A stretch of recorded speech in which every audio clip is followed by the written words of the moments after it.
program. As you all know, the theme of the program is Continental Energy Shifts, Building Resilience Through Collaboration, Combinations, and Consolidation. So it's a bit of a mouthful, but certainly a very pertinent topic in the context of what's happening in Nigeria today, especially as it concerns the oil and gas industry. And we'll be getting right into it. In a moment, I'll be introducing the managing partner at Sefton Fross, Anyanechi, who is effectively our chief host today. She will be sharing a brief welcome address, and then we'll move very quickly into hearing from our keynote speaker today, someone who needs very little introduction in Nigeria's oil and gas sector. And then right after that, we'll be moving into the panel session. So just some housekeeping information for everyone. We would be recording this session, so for your information, this session is being recorded and is also being live streamed. We would also encourage you to ask questions at the appropriate time. At some point, we would allow a chat field. We won't be opening up your microphone so you can ask your questions directly. So if you do have a question, please, we will encourage you to put your questions into that field, and I will be addressing them to whosoever you would like to address the questions to. Please, when you do put in your questions in that field, we would encourage you to introduce yourself, let us know who you are and the organization you represent. And then, of course, please make your question or contribution as concise as possible so we can take as many as possible during the course of today's program. All right, so without further ado, I'd like to now welcome to deliver a welcome address to set this tone for what we'll be hearing later on today. Please welcome, with a virtual applause if you can, the managing partner of Sefton Fross, Anyanechi. Yemi, it's over to you. Thank you very much, Wole. I hope I'm audible. Hello, Wole? Yes, absolutely, absolutely. Okay, so thank you very much, and good morning to the keynote speaker, my co-panelists, and ladies and gentlemen, all the participants. I would like to welcome you all to this maiden edition of our webinar series themed Continental Energy Shifts, Building Resilience Through Business Collaborations, Combinations, and Consolidations. The Sefton Fross webinar series is a platform which we have created for key players in relevant sectors of the Nigerian economy, including energy and natural resources, financial services. We intend to run different webinars over the course of time. And the aim is for them to best explore the expanding commercial opportunities in Nigeria, to address the mutual challenges, to exchange information and share valuable ideas. Like Wole said earlier, we hope you will share your ideas with us too, even though you are panelists, you are participants, and we look forward to hearing them. Now, let me just tell you a little bit about us for those who don't know us well enough. Sefton Fross is a leading law service, a law firm in Nigeria. We are renowned both locally and internationally for our commercial awareness and commitments to our clients. We provide bespoke advice with a high level of expertise across diverse industry sectors. And we are actually recognized as a leading law firm in all our areas of practice. Now, we have chosen today's webinar theme due to the economic disruptions caused by lower oil prices, the COVID-19 pandemic, and the current shift to cleaner, more renewable energy sources of energy, which makes the energy sector a really challenging sector at this time. But we all know that despite these challenges, it remains imperative that companies that are participating in the sector, they must become more bullish in order to survive. And to do this, they must pursue growth and seek out opportunities. From experience, I have come to realize that ultimately, collaborations, combinations, and consolidation, they remain a true and tested way for companies to build resilience in a challenging market, generate higher revenue, and enhance shareholder value. Now, to lead us through these discussions today, we have carefully selected a crop of experienced and internationally renowned individuals. They are all leaders in their various areas of expertise, including oil and gas, banking and finance, and law. And they will discuss these opportunities for collaboration for sustainability in the Nigerian oil and gas sector. As you may know, and as Wole will talk more about him later, our keynote speaker is actually the poster boy for collaboration in the oil and gas sector. So we hope that you will find the webinar enlightening and benefit from their wealth of experience. Finally, I would like to express my gratitude to our keynote speaker, Mr. Austin Avuru, our panelists, Ms. Sola Carrena and Mr. Segun Olujobi, and our moderator, Mr. Wole Famurewa, for taking time out of their busy schedules to be with us today. I would also like to thank my team for their hard work and dedication and their resolve in putting this together in a very, very short time. To all participants, I say thank you very much for joining us today.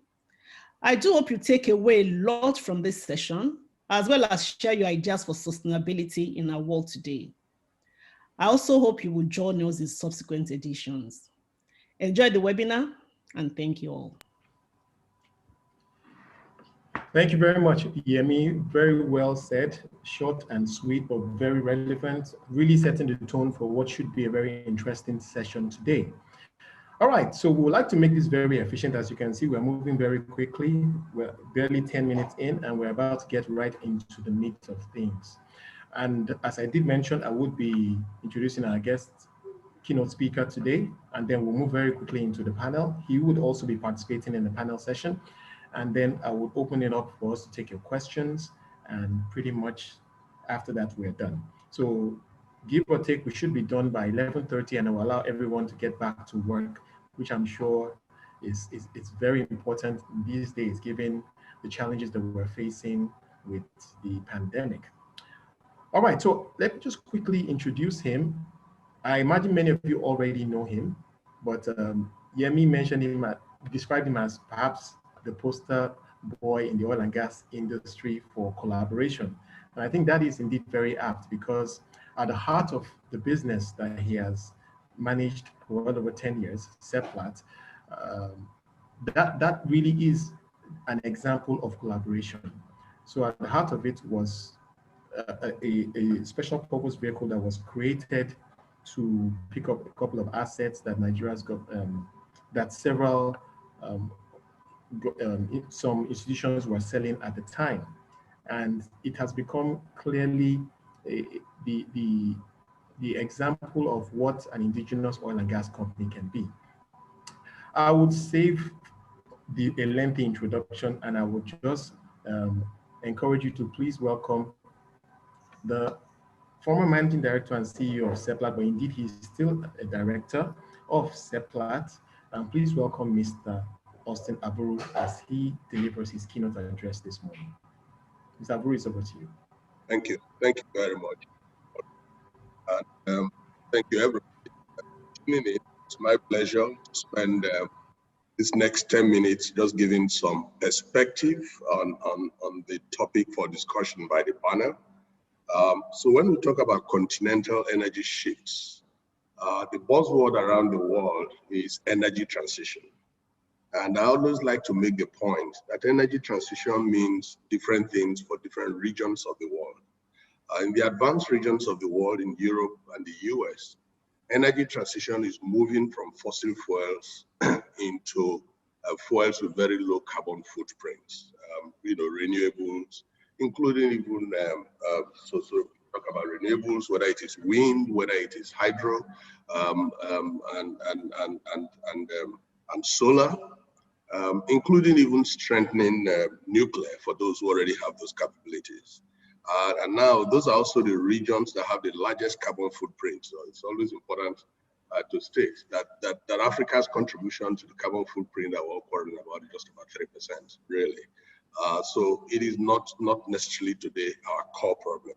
Now in Africa, I'd like to say that energy transition or energy shift means more than just moving from fossil fuels to non-fossil fuels. Because in Africa today, 600 million people, about half of the African population, are without electricity. Sub-Saharan Africa, except South Africa, still imports petroleum products for use in their different countries. We still have massive deforestation, even just for basic needs like firewood for cooking. So there's deforestation, which is worsening the carbon problem. And then what do you use it for? You use it for firewood to cook with all the attendant HSE issues. We have in places like Nigeria, most of West Africa, where 80% of our power generation comes from individual diesel generators with a huge carbon footprint and also the HSE issues. So we already have a situation in Africa where energy transition in Africa should mean domestic energy security first. You need electricity for the 600 million people that have no electricity. You need to move from firewood to LPG, cleaner gas to cook. You need to stop deforestation because we stop using firewood. We need to stop the diesel generators that give us 70% or 80% of our electricity and replace that with power generated from gas. So for us, energy transition might be moving away from a heavy carbon footprint, like coal and crude oil, but it is actually substituting all of that with gas for much more efficient energy security across Africa, particularly sub-Saharan Africa. So I'd say that energy transition in Africa has to start with domestic energy security. We need to utilize gas to generate the electricity that the continent needs and displace diesel-generated electricity. We need LPG and piped natural gas to displace kerosene and wood for cooking. We need to be self-sufficient in crude oil refining. We cannot be importing petroleum products from Europe into a country as close to into Nigeria and then the entire West African sub-region, when in fact we have crude oil here that we're exporting into Europe to be refined and distributed in Europe and the excess brought back to us. Those are the problems we need to first solve, so that when we have sufficiency in our own petroleum products across the whole of Africa and utilize gas to solve our energy problems, that is the transition that we should worry about before we talk about the transition about carbon footprint. And that's not forgetting carbon footprint, because even as we go through the transition I'm describing, you are also solving the problems of carbon footprint. It's just that we're now using gas as our solution and rather than just abandoning fossil fuels. So we need to then see gas, which we have pretty much in abundance now across Africa, as an enabler for industrial growth. We need gas to give us fertilizer for agriculture. The sub-Saharan African yield, agricultural yield per hectare, is probably the lowest in the world. We need to mechanize and use fertilizer, and we need to produce fertilizer here because fertilizer is natural gas. It's natural gas in, fertilizer out. That's how simple it is. We need gas for industrialization. Our steel foundries, we need gas to produce cement and distribute across the African continent instead of importing cement. We need gas to fire ceramic industries, textile industries, and so on and so forth. So finally, let me tell you where collaboration and consolidation then comes in. I think we're at a point now when we have to be looking at interconnection among regional markets.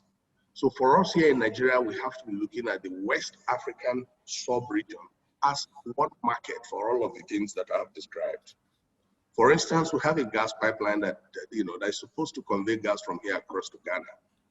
If you look and double the capacity of that pipeline and take that pipeline all the way to Mauritania, then you have covered the entire West African sub-region with the gas that is required to generate all the electricity that the West African sub-region needs. It is unfortunate that some West African countries are negotiating import of LNG from Europe and Asia and Russia at a time when we have gas that can easily be distributed across West Africa to generate electricity. So we need that kind of collaboration where regional markets, for instance, West Africa has one regional market, East Africa has one regional market, Southern Africa is already dominated by South Africa and can provide most of their needs. So inside these regional markets, we need African independence to build capacity and step up to meet our energy needs. Because take it or leave it, the multinationals have been here for 50, 60 years, oil and gas, largely produce crude oil and natural gas to meet the energy needs of the various countries. And so even natural gas, the emphasis is compress it as LNG and send it out back. It was never intended to domestic energy needs. And the people who will meet these domestic energy needs are going to be African independents. Therefore, they have to step up their capacity to be able to step in and do these things. Luckily, this is happening. So there are upstream independents that are growing now in Nigeria, and that time can then step in and meet these needs. For instance, if we have these West African gas pipelines, as I spoke about, even just up to Senegal, we have independents in Nigeria that can deliver 400 million scope of gas into West Africa. They don't need much more than that. To deliver 1.2 gigawatts of electricity. That's about what the rest of West Africa outside Nigeria need. So the capacity is there already in terms of supplying gas. And then you have power stations across that sub-region that are gas help to generate the power. Between Dangote and Bua, for instance, you can see they can dominate the entire West African sub-region in terms of cement. And now, in a couple of years, we had that Bua just announced it's going to build a 200,000 barrel refinery. If you add that to Dangote's 650,000 barrel refinery and a couple of independent refineries that are springing up, in the next 3 years, we'll probably have a refining capacity of 1 million barrels. And we don't need more than 500,000, or even less than that to start the Nigerian market. So there will be 500,000 barrels of refining capacity, empower, supply the entire needs of West African sub-region. And you can replicate this in the East African sub-region, starting with small European independents operating there, but that replaced with African independence. To summarize, so that I'll give the opportunity to the panel to discuss these things. What I'm making is energy security is the next buzzword for Africa. Energy security is going to be guaranteed largely by African independents and African entrepreneurs. And they will do so taking African sub-regions as regional markets. So every time I talk about domestic, I'm not referring just to Nigeria, I'm referring to the West African sub-region or East African sub-region, as the case may be, or the Southern African sub-region. We need to look at the markets and drive the collaboration and capacity development among African entrepreneurs to deliver this energy security that is required to lift our people out of poverty and to engineer the industrialization that the continent needs.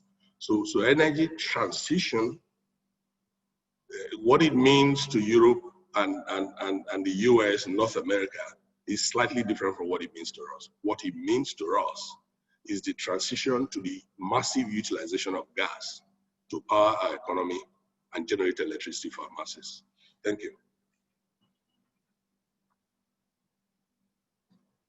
Thank you very much, Austin. Very well said. Useful food for thought as you have set the tone for what should be an interesting panel conversation. I'm going to have you just hold on as I introduce the other panelists to join us and encourage them to also switch on their cameras so that they can be part of this conversation. First up, we have Mr. Segun Olujobi. He's the co-founder and CEO of Vertex Energy. Vertex Energy has been investing in the oil and gas sector in Nigeria, and before Vertex Energy, he really did gather some significant experience in the oil and gas space at several institutions. Thank you so much, Segun, for joining us. We also have Sola Carrena. She's an executive director and head of corporate finance at Stanbic IBTC Capital. She also has a wealth of knowledge with respect to transactions relating to oil and gas, not just in Nigeria, but of course, over the rest of the continent. Sola, thank you so much for your time. And of course, last but certainly not least, we're inviting back Mrs. Anyanechi, the managing partner at Sefton Fross, to also give us a lawyer's perspective to all of this. So moving back to the theme of today's program, if you really wanted to reword that theme, well, we're just talking about how can oil and gas companies today thrive in a tough environment using collaboration, combinations, and similar structures to move forward. I'm going to come back to Mr. Avuru, and I want you to just speak a little more to that theme. You mentioned energy security is the next big thing for Africa. So that tells me that there's an opportunity for indigenous companies on the continent to play in that space and of course to lead. But with what we've seen with the slowdown that has come with the pandemic, it's a much tougher terrain to play in right now. And I wanted you to speak to the value of collaboration and combination, more specifically from your experience, because I do know that at the heart of, as I mentioned at the top of the program, at the heart of Seplat is collaboration and combination. So speak to that point if you can, in terms of how that can be a mentality that players in the industry today can adopt to thrive. Thank you. Unfortunately for us, particularly Nigeria, ego stands in the way of very fruitful collaborations and partnerships. But situations like we find ourselves now, we have to force collaborations, useful collaborations. We've seen it happen very effectively in the banking industry. People often don't remember that we had 126 banks here in this country until regulation forced collaboration that reduced the banking sector about 24 banks. And if you look at the 24 banks now, the capacity they have to lend today is more than 100 times the capacity that the 126 banks had to lend. I remember when we were starting in this independent space back in 2003, and I used to joke that all the Nigerian banks put together couldn't lend the $100 million. Now today, a couple of banks, 2-3 banks can secure $1 billion in lending to a sector today. So that's what capacity and collaboration have done in the banking sector. It's going to happen here in the oil and gas sector. And the reason is this: a lot of us, especially the independents, borrowed heavily to go into the business to buy the assets we bought. And unfortunately, we've all been inflicted, in 5 years, we've been inflicted with 2 waves of downturn now, first in 2016, 2017. And just as we were recovering in 2018, 2019, we're being hit again with this downturn in terms of prices. And people don't remember, it's not just prices now. To even secure the $40 price we have today, we are suffering about 40% reduction in production due to OPEC quota. So when you put all of this together, you are looking at balance sheets that are very shaky today. And therefore, what is likely to happen and what should happen if we're sensible is that companies with strong balance sheets, but with low quality assets, should be looking at companies with very high quality assets in terms of reserves and production capacity, but with weak balance sheets. That's a natural merger opportunity. So that you then come up with a team that can, with a strong enough balance sheet and yet strong enough reserves, because capacity that's what's going to be the buzzword going forward. You can be small and remain in this business. If this $40 oil goes on for another 12 months, a lot of people are going to have it back against. So I think somehow, don't do it ourselves, the banks are both likely to fall. And competitions are better. To deliver what I just described, energy security. So. All right, thank you very much. You are breaking up slightly towards the end there, but I think we got the meat of your message. And I want to flip this now to Segun to perhaps react to some of the points that Austin has just made there. So Segun, thank you so much for joining us today. And Austin is suggesting that the banking sector has shown us that collaboration indeed is possible. But he did mention at the top there that egos tend to get in the way of such collaborations. Do you get the sense that this moment is different? Because if we trace things back, over the last 12 years, we've seen what we can describe as at least 3 significant oil price collapse that clearly shook the industry.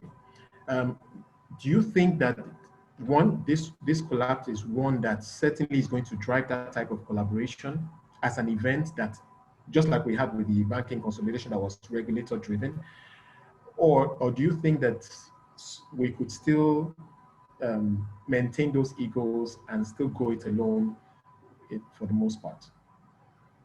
Thank you very much, Wole, and I want to congratulate my brother Austin again for a successful career, multiple careers actually. This is probably second or third or fourth time he's doing this. So congrats, and Olayemi, congrats for putting this together.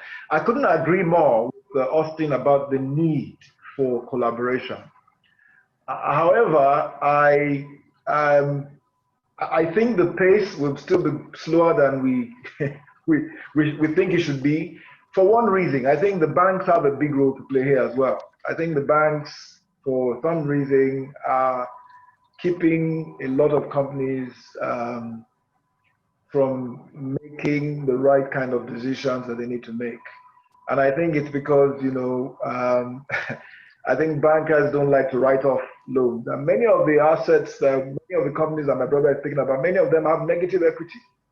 And so they'll come and say, come on, merge with this company. I will say, what are we merging with? So I think it's going to happen. I don't think we have a choice, but I think there's some financial services home truths and some tough decisions have to be made because you really can't combine with a company that has negative equity unless the banks are willing to take a bit of a haircut, which you've seen in other parts of the world. So I don't think we have a choice. I think it's going to happen. But I think the financial services market, and also maybe the way our legal environment works, and maybe the structure of the industry, many of these companies in collaboration with the NOC, I think sort of slowing down what is a train that is bound, is a train that is crashing slowly and withheld by Saturday. So I agree with him, but I think egos are still there, and I think financial services players and banks have some reckoning to make this happen quicker.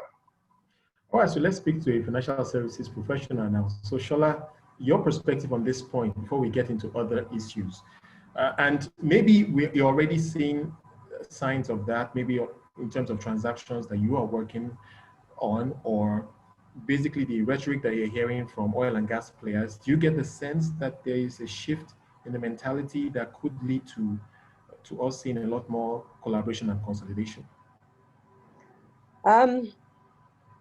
So good afternoon to everyone again, and I think Segun's spot on. I think there's perhaps still a bit of work that needs to happen to begin to sort of see the slew of M&A transactions potentially around the industry for a number of reasons, and I think the funding and the structuring of the different entities is definitely one. I think it's not a straightforward conversation in many ways, and I think whilst we talk a bit about egos and meshing those, the reality is sadly it's not an issue that is unique to the oil and gas industry. I think it's a challenge we see across.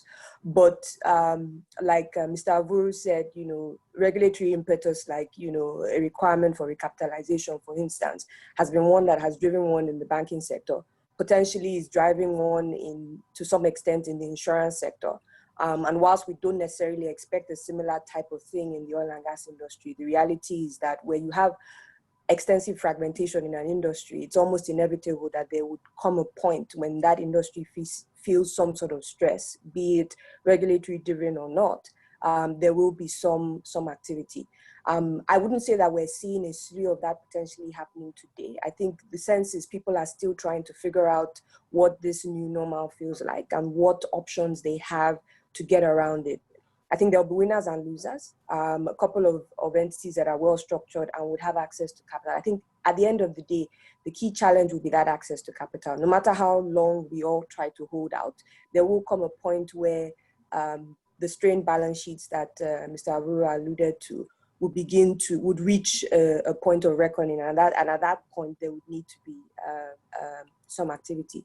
And the truth is, the reliance on potentially getting capital from offshore, we're all beginning to see some strain there because offshore investors are also a bit more circumspect about how they participate in the sector period, and also what countries they put money in. Everything from our regulatory framework to risks around militancy, which thankfully in the past couple of years has improved, has sort of given a bit of a negative connotation almost to certain parts of our industry here in Nigeria. So we're finding that conversations with offshore investors are getting a bit more difficult in terms of them getting comfortable with this market, which then means that we need to then look inwards to get deals done. It also then means that even to attract that offshore money, the businesses need to look in a certain kind of way. So have a certain kind of scale, a certain quality of assets. So I guess simple answer to your question, we're not seeing a long line of this happening just yet, but it's inevitable, like I think everybody on the panel has said so far. And I think we will get there at some point. And it's hoping that, we can salvage a number of the good players as we get to that point in the cycle of the industry. All right, thank you so much for that. As we dive deeper into this topic, I want to come to Yemi now and hear your thoughts about potential sticky points in deals. So let's assume that people in the industry, come to a point and a realization that, it may make sense for me to do a deal. Now, deals can be in many forms. And I think it's very important to stress that it's not necessarily M&A. I mean, we would have farming arrangements, all types of all services contracts and so forth. But from your experience, because I know you have worked on several deals, and from what you can see in the industry today, what do you think potentially are the sticky points that could be challenged, could make finalizing deals challenging in the current environment? Okay, thank you very much, Wole, and thank you once again, panelists, for the very, very useful contributions. So in responding, I will just touch on some of what the panelists have said and then draw the legal matrix from there. So for instance, Sola mentioned structures. Structures could be a sticky point because, ultimately because of the capital intensity of oil and gas transactions, you typically find that one person cannot bear the burden alone. So the developer or the participant in an oil and gas venture in Nigeria prefers the unincorporated joint venture, correct? So you have participants that have come together and each one of them hold their assets in undivided portions separately. You would hardly find one that wants to go into an incorporated venture like a company, which is easier for the bank to fund, for instance, right? But you have the issue of control. So who controls what? Like Mr. Avuru said, ego is an issue. So structure is a major problem. The banks would obviously rather fund a company. It's easier for them. You can pull all the participants in one place. You can take security over the asset as a whole. But you really don't have that in our energy sector. So you have individuals holding. So each person then goes to fund on its own balance sheet. Yes, it may be able to book those assets, but I mean, that just tells you that structuring issues already. You know what I mean? Then obviously when participants come together, it's all a question of risk. Each person, when you're talking combinations, right? The farmer or the person giving out the assets wants to transfer his risk. He wants to share his risk. The person coming in wants to leave as much of it on the table as he can because, hey, this is a prospective venture. He really cannot say how many barrels he's going to find. So that's always a major issue. At what point do I give you my asset? At what point do you pay for it? So you find out that most of the transactions in Nigeria, we do it on what I will call the simultaneous basis. And now I'm talking about farming and farmers and not outright divestment. So we do it sort of on a simultaneous basis when we assign our interest with the prospect of funding. And you've had a lot of transactions whereby somebody has said, you know what, if you give me 40% of your asset, I'm going to fund for $50 million. But 2 years down the road, only $1 million has come, only $2 million has come. So you have the farmer that's now stranded, right? What does he do? He's giving 40% of his asset out. What does he do? As the contract provided enough clauses to allow him to exit, right? So maybe if we move towards a more conditional arrangement in which the farmer then says, when you do A, B, C, D, F, G, when you drill one well, when you do this, I would allot this to you. But there's also a risk there. Nigerians were very skeptical people.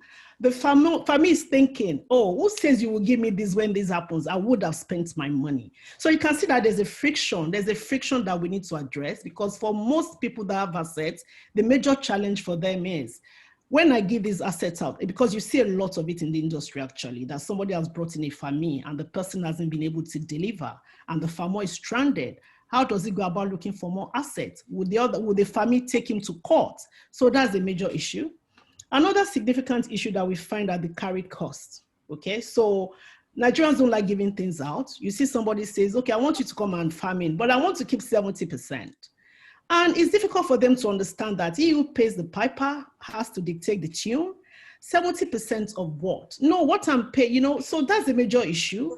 How much really is the farmer willing to give out? Therein also caused the little ego issue that has been discussed. You have to realize that there's a lot of money on the table. You need to give out a lot. But if you get good structuring, you can have a form whereby you give in a bid before payout, and you know the interest that you've given out, it reduces as the family gets a cost, it recovers most of its profit. So that allows the balance. I don't want to talk too much, you know, but these are just the little issues we need to marry, you know, carried cost, the structure, all those things tied together to either make it easy or not to do farming transactions in Nigeria. And let me just touch a bit. Do I still have 1 minute or should I stop? Sure. Okay, so I mean, I've spoken about farm out there, but when you talk about the outright sale of assets, which we've seen quite a lot of in the Nigerian sector, one issue for people is who bears the risk for consent, okay? So we know that in Nigeria, before you can sell anything, you have to get the minister's consent. The sellers ultimately want to pass that on to the buyer. And the buyer says, you know what, but it's not really me that the law says, but ultimately people do it, but a lot of people are wary, especially for foreign investors who are like, you know what, I don't know the political scenario. I'm not sure whether I can get this transaction.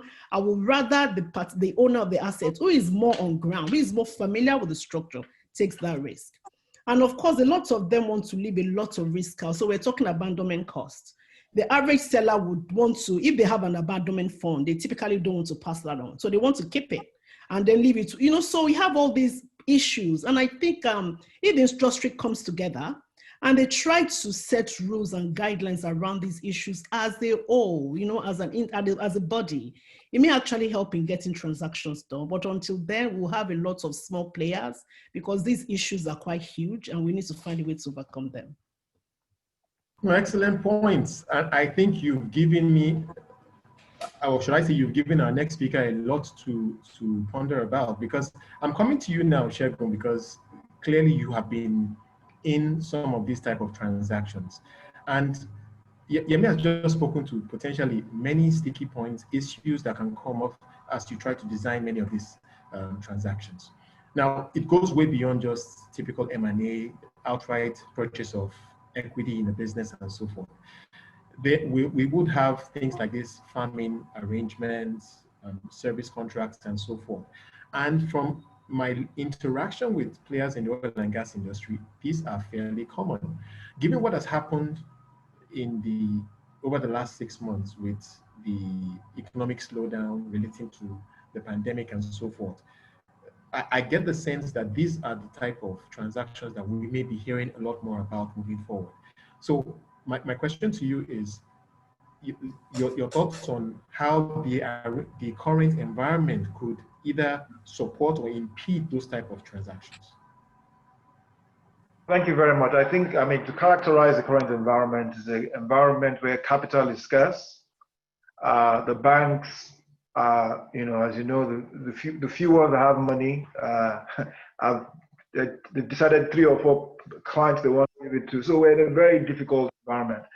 I think time will tell. I think, you know, ordinarily you will expect that the environment we're in now will make people more reasonable, will make them respect capital and competence a lot more. That's what I expect to see. But, you know, time will tell. I mean, there's a marginal field bill going around now. I mean, number of people that applied for those to start with, alarming numbers. So you wonder whether people really understand what this business is about. But I think I lost you there for a second. Number of people that applied for what? They applied for the current marginal field round that is going on. Oh, right. Okay, of course. Sure. About 500 companies, you know, applied. I think you're going to see people start with a lot of the ego issues, but I think as we move towards completion, as we move towards people paying the fees and so on, I think some sensibility will come onto the table.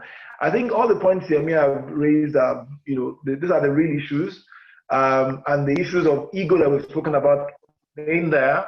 But I think ultimately, when people realize that checks are going to be harder to write, I'm hoping that will make people become a lot more willing to be sensible around you know, deals and deal structure. Like she said, whoever pays, you know, the piper, you know, calls the tune.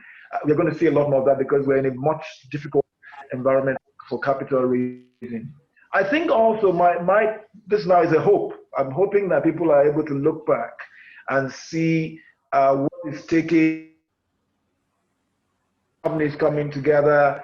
I'm hoping that you're able to look at stories of success that we've seen in the last decade or two and say, what are the keys to those success? It has been collaboration, it has been competence, it has been teams that are well advised by financial advisors, it's been risk management.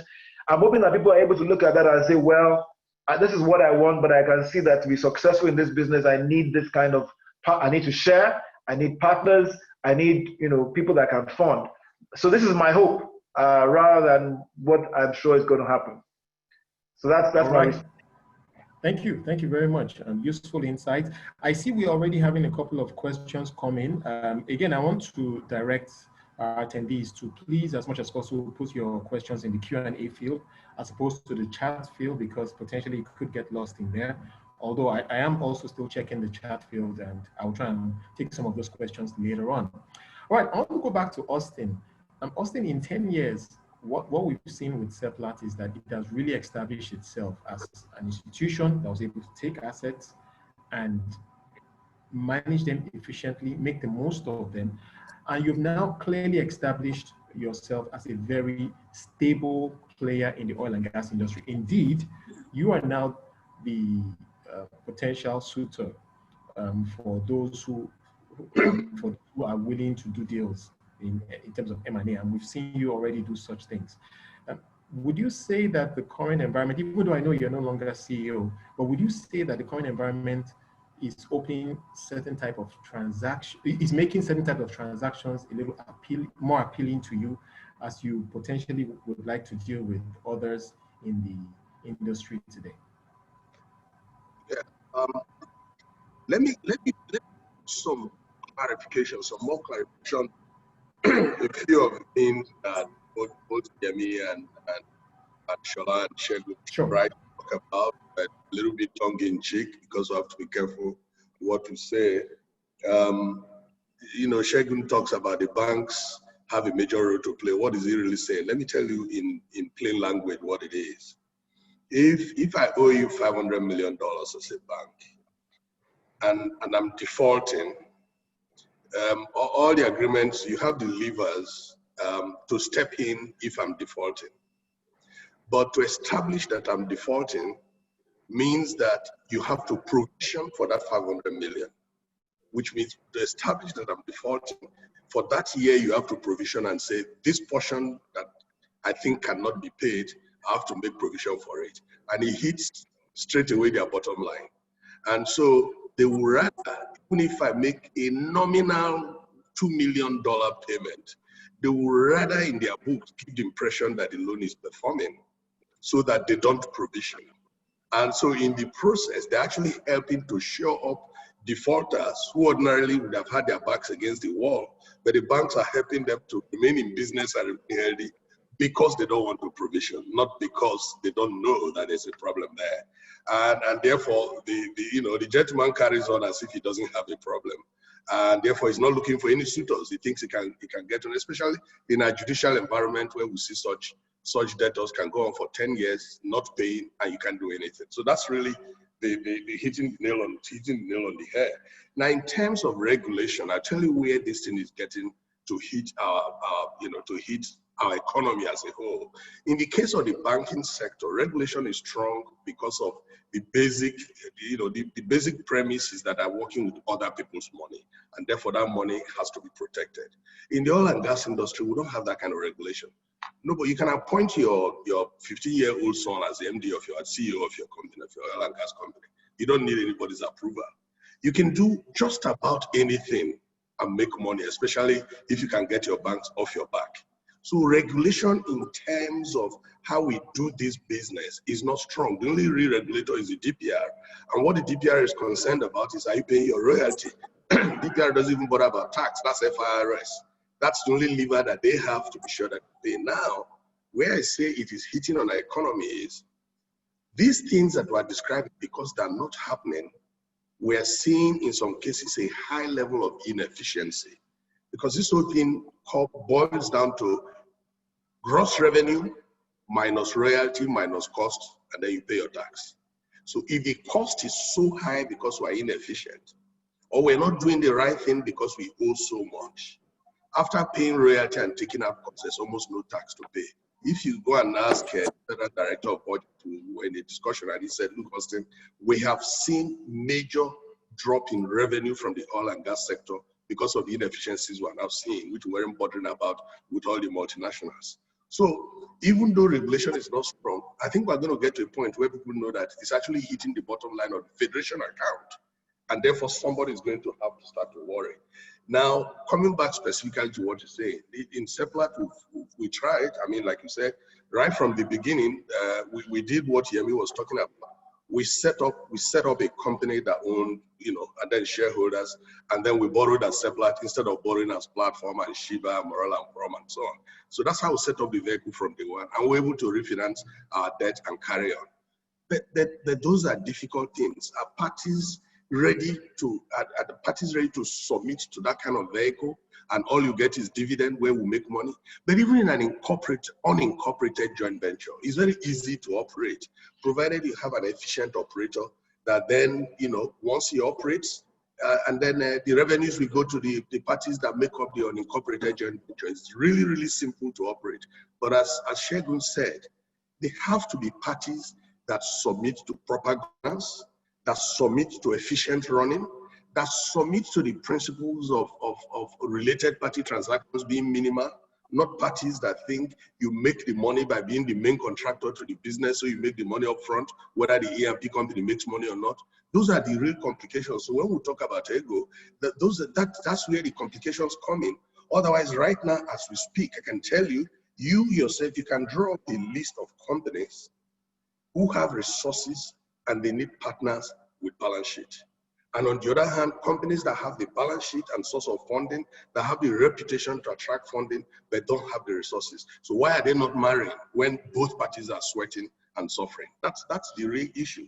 The situation we have today, if you had it in Europe or in the North Sea, you would have been seeing deals and cross deals on a weekly basis. It's not happening here. It should happen here because everybody is sweating. Thanks. Excellent. Thank you so much for that contribution. I'm going to go back to Yemi now, because one of the things I really usually like to achieve with these panels is for us to have an action point, an idea that we can throw to many of the attendees. I imagine many of them are either advisors or maybe oil and gas operators themselves, investors who have stakes in the game. Yemi, I want to hear your thoughts about the vehicle that Austin spoke of that really is at the heart of the creation of Seplat. Because I'm wondering, perhaps that is what we need to keep selling out there as a way forward for those who are concerned about losing their interest. Maybe this could be, if I can use the phrase, a soft landing, a realistic option for them to take as a way forward, because he has mentioned there are those who have the balance sheet and there are those who have the assets. But we need to make sure that we can find a way to marry both. Your perspective on this as an idea, not necessarily exactly the type of concept we had with Seplat, but potential vehicles that people may want to consider as a way forward for them to do deals. Okay, thank you very much, Wole. The vehicles are very, very simple.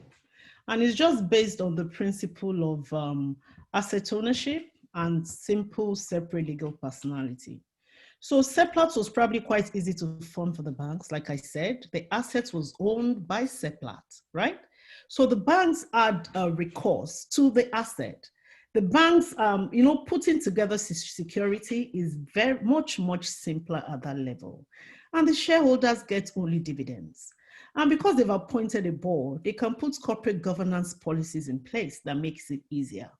So let's go to the joint operating agreement, which is typically the document that controls operations in a non-incorporated venture.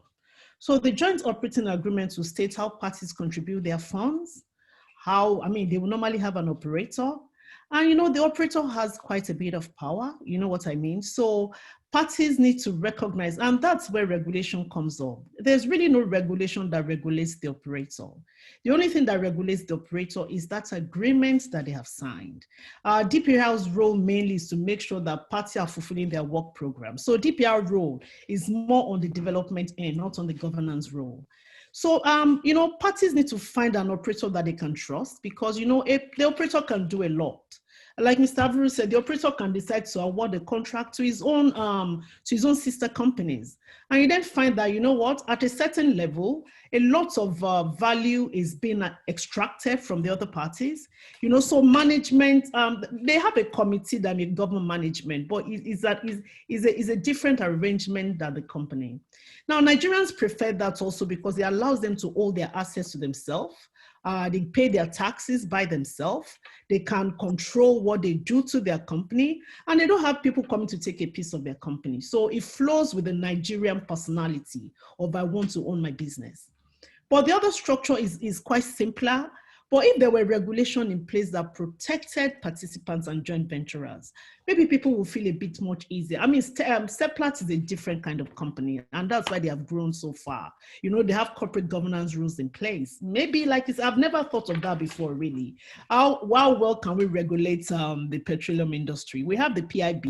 The PIB has a governance structure, but the governance structure you can find is actually geared more towards regulating how the private sector collaborates with NNPC or MPDC and the government-owned oil companies. So, you know, so we just have to be a bit more efficient in the way we govern and we regulate the oil and gas companies, and hopefully that would increase collaboration in that sector. Excellent points. Thank you. All right, I'm going to go to the audience shortly and take some of the questions, but very quickly, if Segun and Sola can chime in on this point. I think one of the takeaways from what Austin and Yemi has spoken of just now is the fact that there are structures that are appealing to financial service companies like banks that are more appealing to investors. Now, in these times, I imagine that there are several companies that are scrambling for some kind of investment or support or just you know, a way that whoever their financier is can be more understanding in terms of their current circumstances and so forth. I would like both of you to speak to, from your experience, the type of things that those who own assets today should be thinking about to make themselves more appealing to those who can potentially bring capital into the firm. It could mean that we may have to have some entrepreneurs setting up Seplat type organizations. So I want to hear from Segun first, and then we'll take it to Olujobi. Very quickly, if you can. Thank you very much. I think the answer is obvious. I mean, first of all, let me step back and say capital. I think Sola has mentioned it. Capital to Nigeria at this point in time is extremely difficult. Extremely difficult. Sorry. I'm sorry to interject, but can you explain why it's extremely difficult? From my experience, okay. First of all, I think there's a broad theme of energy transition that Austin spoke about, which is a big theme around the world. But then, even when capital comes to Africa, Nigeria's address is a very, it's a difficult address, and there are many reasons. And Sola, I think, alluded to some of them. Security is a big issue. The fact that in Nigeria, many of the assets are jointly operated with the national oil company is a big issue. People don't like our national oil company. It doesn't have a very good reputation. Even though we know the people who are there now are trying to make things better, we still have a long way to go. The banks here are now unable to lend. When private equity capital is coming from our body, we want to leverage local banks, and they say, are the banks able to lend? They say, no, they say, there must be something wrong. So, you know, we're in a difficult address that has a very bad reputation. We're in an energy transition where the oil and gas business itself is a problem. And then when you look at capital coming, if you look at what's happening now, the few companies who are backing, the few big private institutional investors who are backing companies are actually backing, for the lack of a better word, they're backing more international teams. They're backing. So if you look at the biggest companies today in the market, apart from the Seplat and Co., are companies like Boru, Trident, Delonex. They're backed by huge private equity firms, and they're looking at deals, the $500 to $1 billion range. And even those companies are, they've been, to be able to look at Nigeria, you have to sort of beg them to look at Nigeria. So that's the first thing to note. The capital is extremely difficult to attract to Nigeria because of our reputation. We've just spoken about PIB. We passed a law recently where we reduced the take of the IOCs. So we are in a difficult address. So that's the first thing to bear in mind.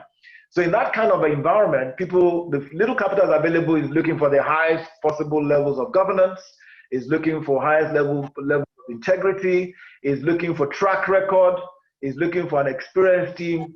When you look around, once you mention Seplat, mention one or two other companies, the list is gone. So capital is difficult, and we don't have that much capital in Nigeria. Unfortunately, the oil and gas business is a dollar business. So naira, if you raise a lot of naira, it doesn't really help you. So I think that's the first thing. But I think the answer really is making yourself, to the extent that you can, more believable as a decent, well-run, well-managed, transparent company. The challenge is that we have such a bad reputation as a country that even they tell you, for example, there are one or two companies listed abroad, as you know, one listed in the US, one listed in the UK, that were seen as really good companies that collapsed. So we have a bad reputation, and I think it's a tough challenge. But the only answer is to try and do the best, try and bring up corporate governance, to try and do what Seplat has done and more, so that you can be able to survive and attract capital in this market.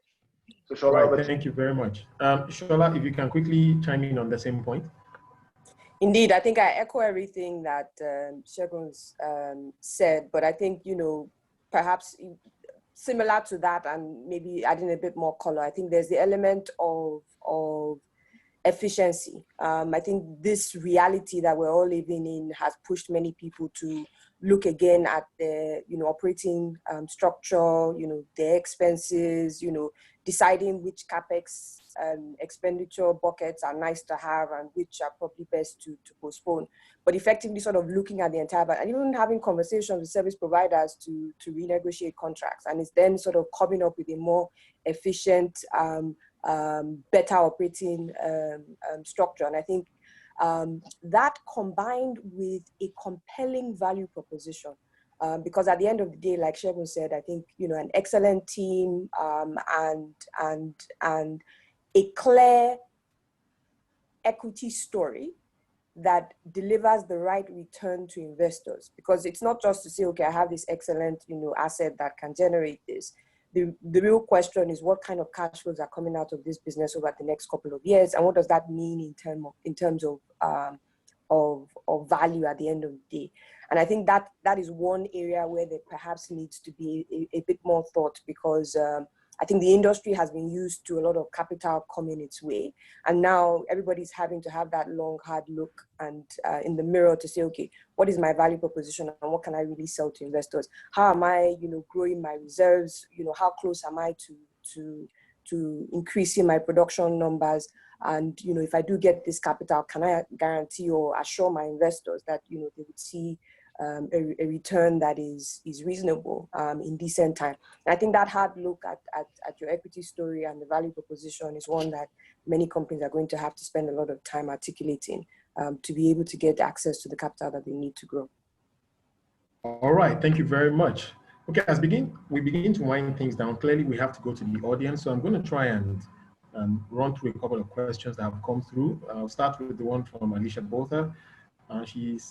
The question is, where do we find the common ground where struggling SMEs who cannot access funding but have the business frameworks, albeit on a small scale, can also access trade finance to fund their growth?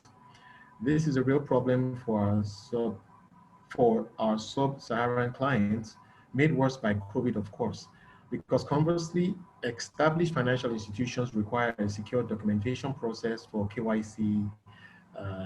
So where practically can this start? So maybe Shola, you may want to give some thoughts on that point. SMEs, where can they access funding in your view? So I think even if it's right. And the focus is obviously SMEs, not the Seplat type businesses. Yeah, I think sadly because of the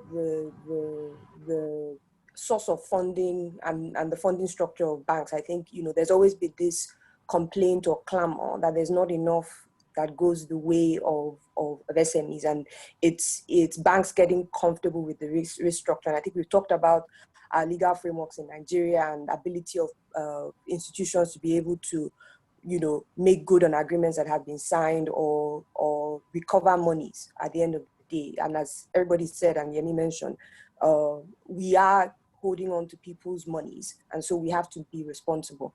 But that said, I think the CBN has done quite a bit to nudge banks in the direction of supporting SMEs more. And it's not perfect yet, but there's a lot more going in that direction. And it's back to the point of, what is your value proposition? Do you have a proper business plan? Is your business plan defensible? Can people trust that at the end of the day, what you're saying will come through? I think outside the banking framework, though, there seems to be a growing framework around alternative sources of capital. There are lots of venture capital / private equity players who are more able to absorb the potential risk of SME investing, and Are they local? Pockets. Would you say they're local?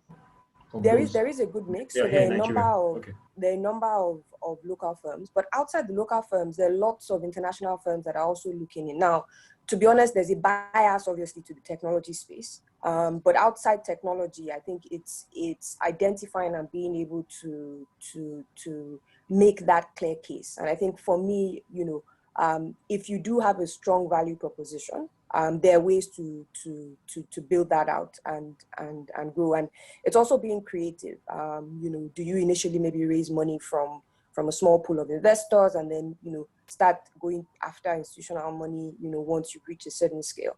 I think it requires a well-articulated value proposition and creativity from a structure perspective.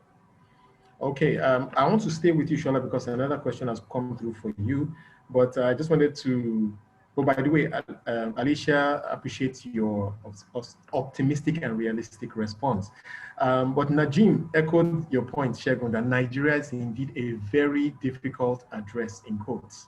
Okay, so coming back to Shola now, another question for you. Do you think our banks need to recapitalize at this moment, where a lot of companies will be making strong financial decisions that will require funding or capital to stay afloat? So I guess an interesting point. There are so many businesses that need capital now, and typically they will go to the banks.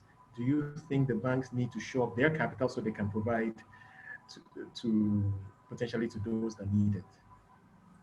And I don't know if folks have been sort of tracking the results that have been coming out so far from the banking sector, most of them sort of Q2 numbers. And I think the broad sense is that whilst it's been a difficult couple of months, many of the banks have performed have been fairly resilient through the crisis. It's no secret that, for example, the CBN has been hitting the banks with CRR debits on account of them not meeting the loan to deposit targets that have been set. So I think the issue for me feels less like one of inadequate capital. It's more a case of, are the opportunities compelling enough, and can the institutions get comfortable with providing the capital? And I know it's a debate that one can have from now till the chickens come to roost, but the challenge with many of our institutions is can we get comfortable with the risk? And are you sure that if you give out this credit, you can have some level of comfort that the money will come back? And there are lots of reasons why there's a challenge with that. But I think the issue is less one of adequate capital in the industry. It's a case of, banks getting comfortable with the risk and feeling comfortable that they're able to lend, and there being the right structures in place for loan recovery. I think are some of the challenges that have inhibited perhaps lending growing as much as people would have liked perhaps in the market. Okay, thank you so much, Shola. Because I want to run quickly before we wrap.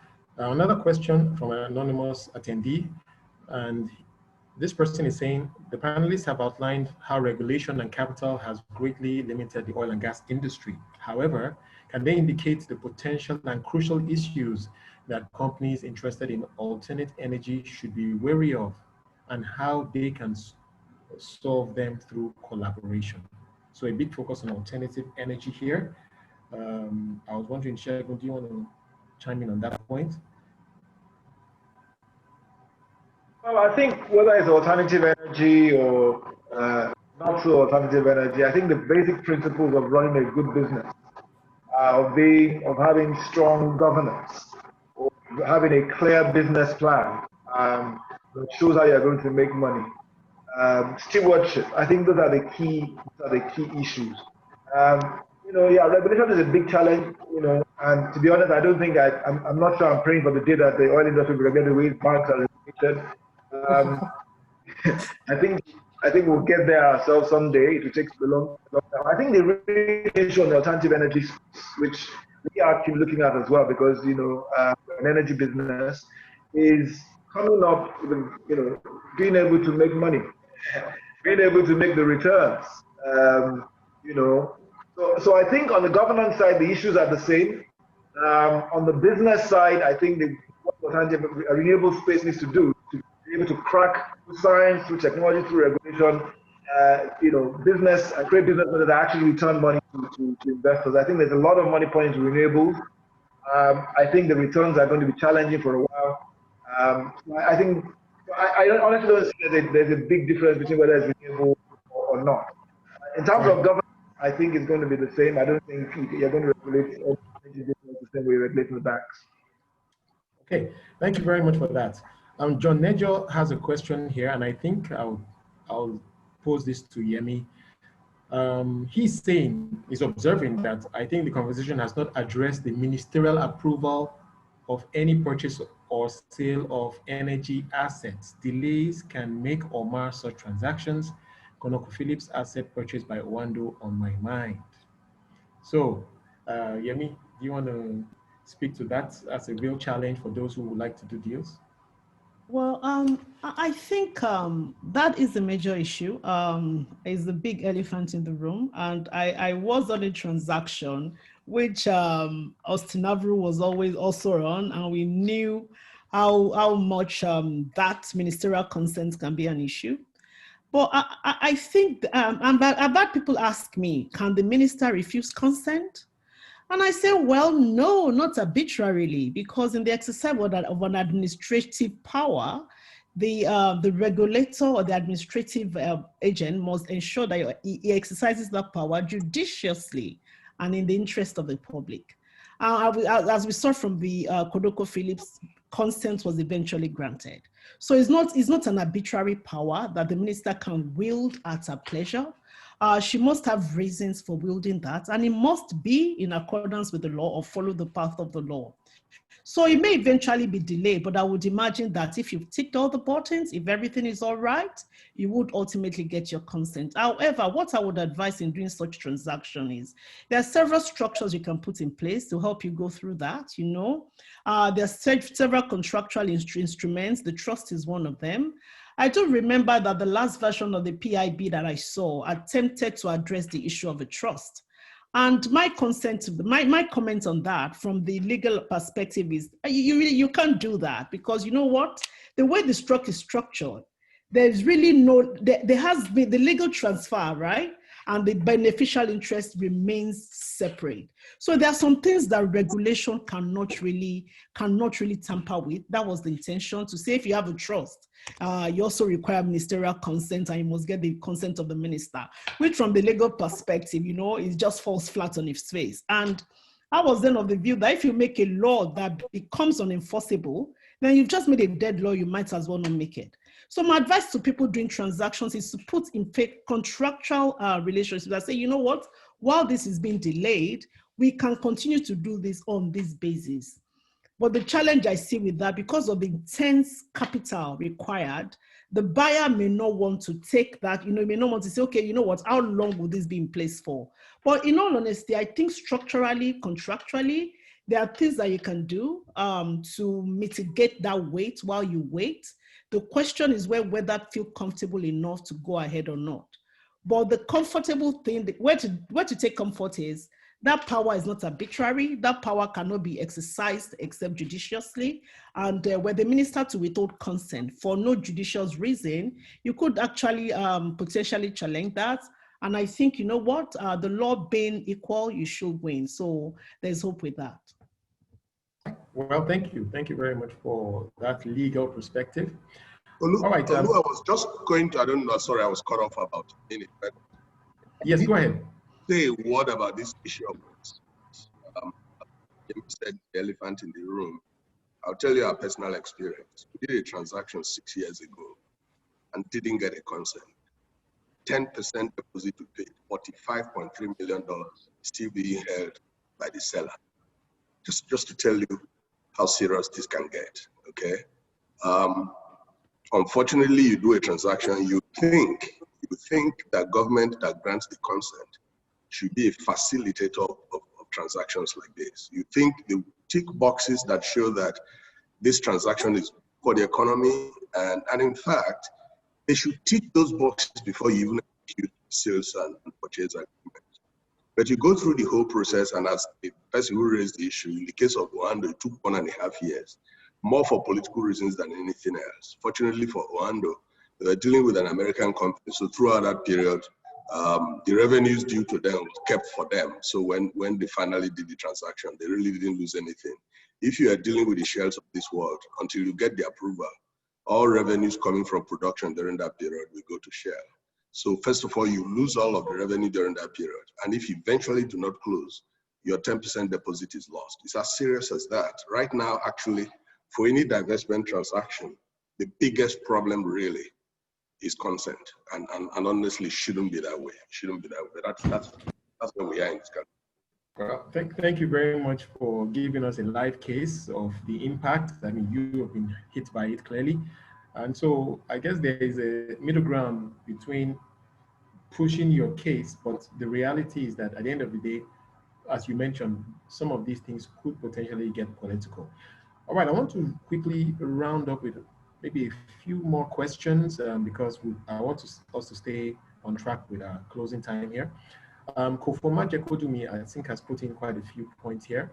And he says, from the comments made by, I believe this is Yemi AA, can we not have marginal fields work if the players focus on operational efficiencies and cost management? We have inflated costs, and do we have any framework policies that allow for the industry to create the regional domestic security AA spoke about? Okay, actually, that won't be Yemi, that will be Austin, sorry. Okay, does anyone want to speak to this point about marginal fields, how they can work with some operational efficiency in the current environment? Maybe Segun, I was wondering if you can. Well, I was going to ask to speak because he's the expert on the subject, but let me start and he can chime in. Sure. I think marginal fields can work. I think marginal fields have some advantages in the sense that you don't, these are sole operations, so this is the private sector on its own. Contracting, so the inefficiency we see sometimes in the JVs is not there. Having said that, I think the marginal field story starts a long way before you get the marginal field. It's a function of the quality of the asset you get, is a function of the closeness to infrastructure. So the economics of the marginal field start long before you get the marginal field, and if you get a very good one, then the economics, all things being equal, will work for you. But if you get a very bad one, if the foundation of the house is weak, then you're dead. So I think in terms of being able to run the marginal field well, if the subsurface is great, if you're close to infrastructure, then it's in the hands of the operator, because you're not constrained by many of the other things that constrain the larger JVs with government. So you can decide who you give contracts, you can run efficient processes and so on. But like I said, you need to be sure that you are getting the right kind of assets one of the challenges we have with many of the assets being put out is just that we're concerned about the quality of the assets. So let me stop there. Okay. Austin, do you have? Yeah.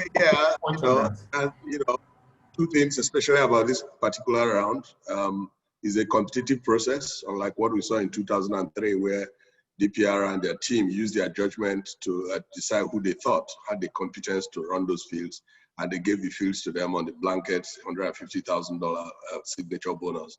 This time it's competitive, as Segun said. Some 600 people applied. I don't know how many will submit, and anybody can put a signature bonus, some outlier figure, and then he wins the field, and he keeps the field, and he can't develop it, he can't raise money, he can't do anything. So, and then the real ones, the competent ones who know the economics of these small fields, will probably put a tiny signature bonus and lose them. So again, if they play by the rules, you're supposed to pay a signature bonus in 90 days. So if you're an outlier, you can't pay, then somebody else will take it. But we know from experience, bid rounds in this country, you put 90 days, people will win, put a little deposit, and for the next 2 years, they haven't paid and they haven't lost the field. Those are the experiences we have. Ultimately, again, coming back to regulation. Regulation, and in some way, the PIB tries to capture it if it's effective. That is the cost inversion clause, which means that they will penalize you if you're a high-cost operator in terms of paying a higher tax. Because there must be a way that those who are efficient are rewarded and those who are not efficient are penalized. If you put in a clause that does that and you collect your taxes and royalties, then people will either struggle to be efficient or they'll go out of business.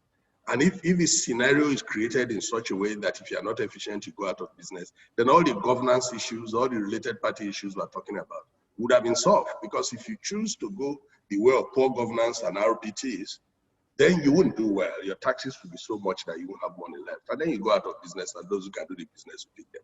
So again, there must be some piece of regulation that enables the industry to be efficient. It can't remain an all-commerce affair. Sorry, I want to quickly touch on a couple more questions, and if we can make this like rapid fire type responses, because we still have quite a few here, and I want us to wrap in the next few minutes.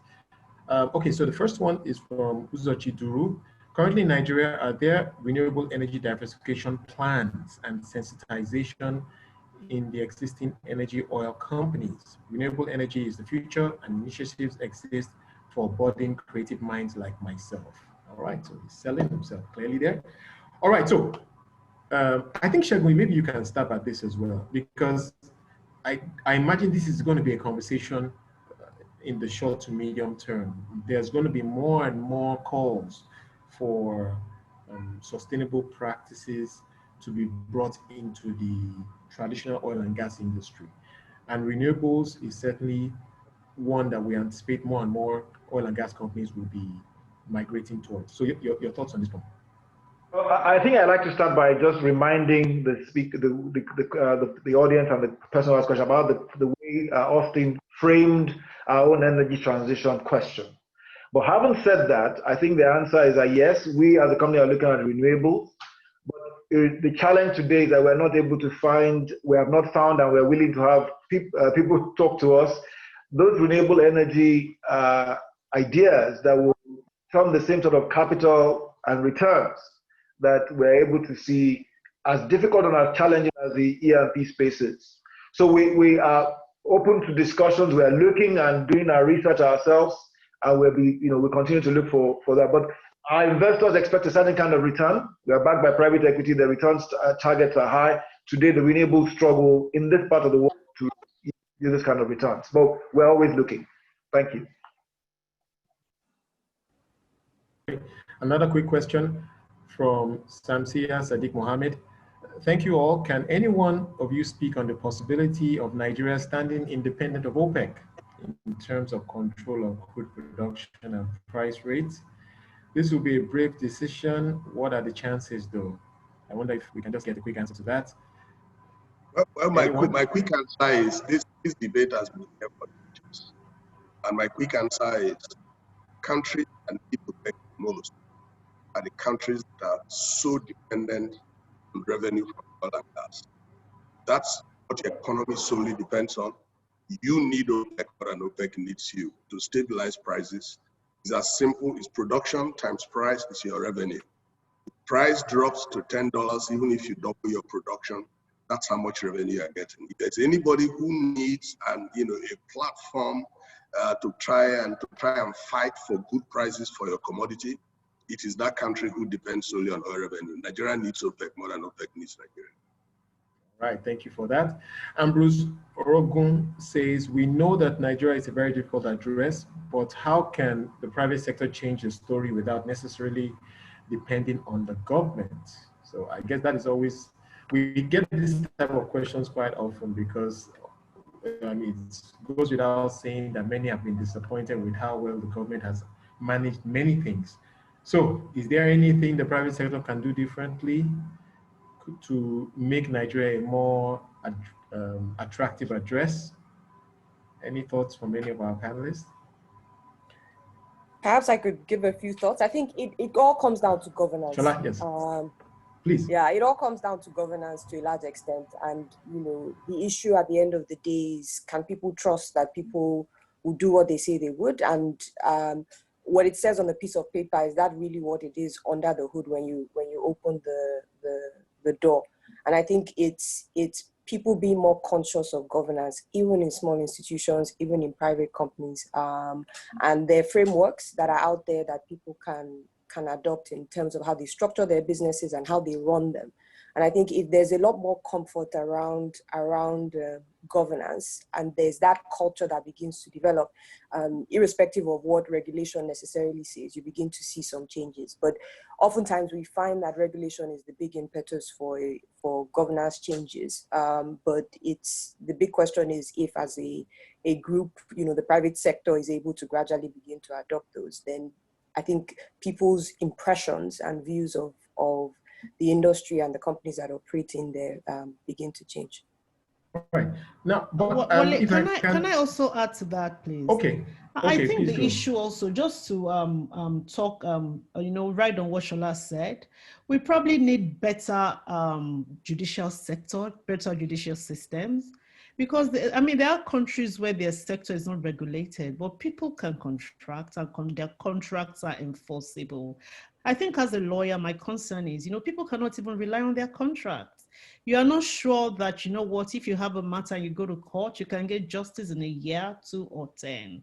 And I think so a lot actually rides on us lawyers and the integrity with which we run the judicial system. I think if that improves, we will need government regulations less, and people can then contract more and trust that their contracts will be enforced. All right, thank you very much. Ladies and gentlemen, I can see we still have a couple of questions. I haven't been able to get to them, so I sincerely apologize, because we really want to stay within the time that we have allotted for this event.